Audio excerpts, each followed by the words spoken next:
for me, if you want to show me a truly great person, don't tell me about records or awards, money or power. If you want to show me a truly great person, show me what that person has done for someone else. Famous, how could I stop now?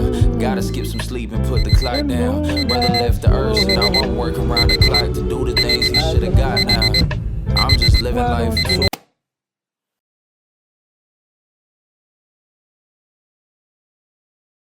Who am I here with today?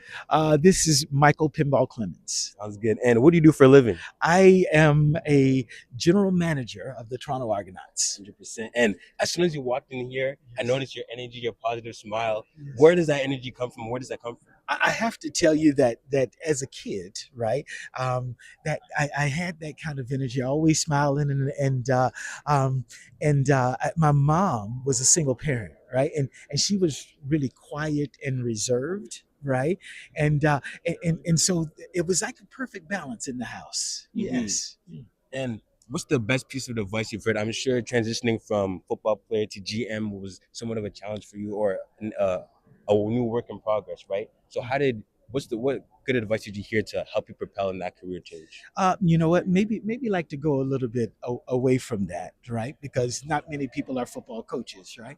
So for me, if you want to show me a truly great person, don't tell me about records or awards, money or power. If you want to show me a truly great person, show me what that person has done for someone else. Therein lies true greatness. I was born the same day as Martin Luther King, and a real hero of mine. And he says the concepts of love and power have been contrasted as polar opposites in our society. In order to exercise love, we must resign ourselves to power and vice versa. He said, but love without power is sentimental and anemic. Power without love is reckless and abusive. Indeed, power at its best is love. The two are synonymous. Let's look after each other. Amen, brother. I love that. I love that. And have you ever had a failure in your career? I have, yes. So I was drafted by the Kansas City Chiefs, played a year there, made the team the first year. The next year, got cut.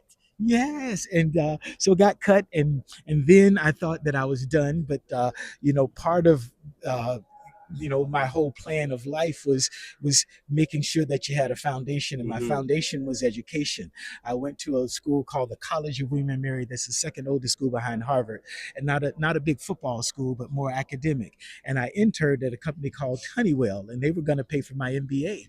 And so that after I finished playing with the Kansas City Chiefs, I was going to go right there. And then I got a call to come to Canada, and I was like, I'm not sure.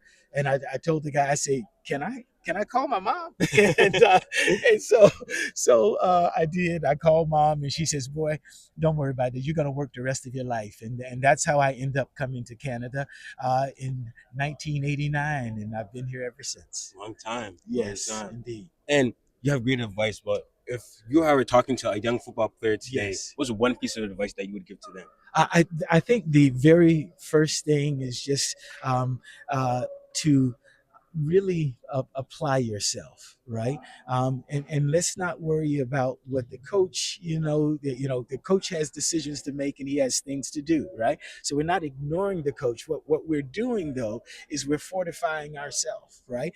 We're taking the information in, right, and processing, right, and making sure that we do our part, we do our job, right? The coaches will assist us and do all of that kind of thing, but a lot of times, we say, well, the coach doesn't like me, right? Or those different kinds of things. We don't make excuses, right, on those things. Excuses are just like belly buttons. Everyone's got one, and none of them are any good, right? So we don't make excuses. We just continue to apply ourselves. So the very first thing I would say is just apply yourself. Listen to the coaches. So we're not distancing ourselves from the coach. But what we're saying is coaches can be direct, especially when we're talking about in football, and sometimes it can be a little bit discouraging, but have the understanding that they're trying to make you better, right? So take in all the information you can, be the best you can, and do a little bit more, do a little extra. We call that lanyap. Yes. Great advice. Thank you. Thank you, bro. Yo, fam, you know JSA?